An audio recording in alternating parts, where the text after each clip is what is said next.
Olá, maravilhosos, maravilhosas, tudo bem com vocês, gente? Como vocês estão? Espero que estejam todos bem. Sejam todos muito bem-vindos à nossa aula 4. O tema que nós vamos conversar hoje é sobre o Grito do Ipiranga. Ser abordados na nossa aula 4, trouxe para vocês um pouquinho do contexto histórico sobre o Grito do Ipiranga, a independência latino-americana, uma metrópole dentro da colônia, a independência na América Espanhola e assim por diante.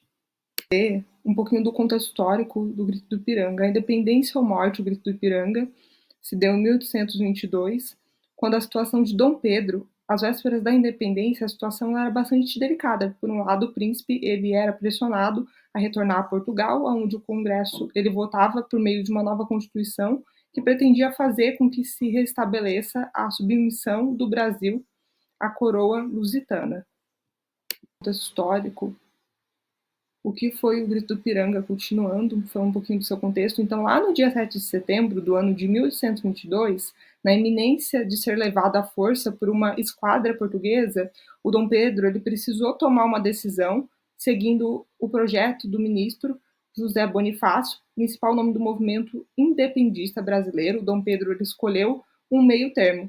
Ele proclamou ele mesmo a independência, então separava o Brasil de Portugal, mas mantendo o país nas mãos da família Bragança. O ato ficou imortalizado pelo grito da independência ou morte às margens do rio Ipiranga, mas não houve nada de arriscado ou heróico.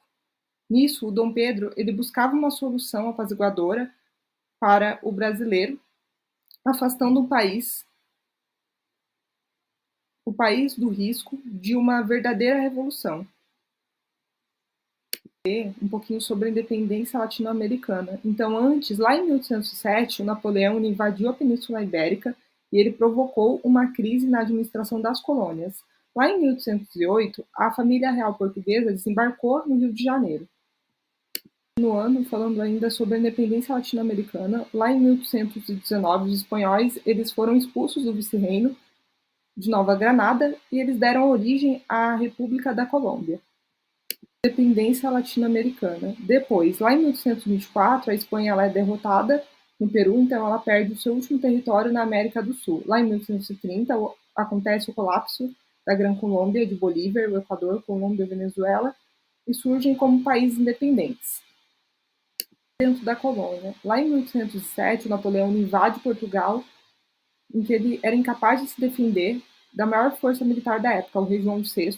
Ele pede ajuda à Inglaterra, que é inimiga dos franceses. A corte lusitana ela foge do país, já escoltada pela marinha britânica, e ela passa a se instalar com segurança no Rio de Janeiro, longe do exército bonapartista. Na América Espanhola. Nas colônias da Espanha, o movimento de independência ele foi organizado quase sempre pelos crioulos. O que são os crioulos? Os crioulos eles são descendentes espanhóis, que eles nasceram na América, e por comporem as elites locais, os crioulos buscavam se defender do excessivo controle sobre o comércio sul-americano e da política fiscal e punitiva da Cora, exatamente desvantajosa para a colônia. Vamos por aqui, eu espero que vocês tenham gostado, até a próxima aula.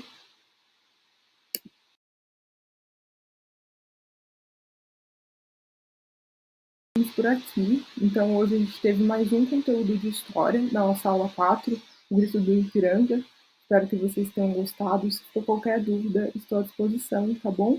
Então tenham todos uma excelente semana. Fiquem com Deus. Um abraço para vocês.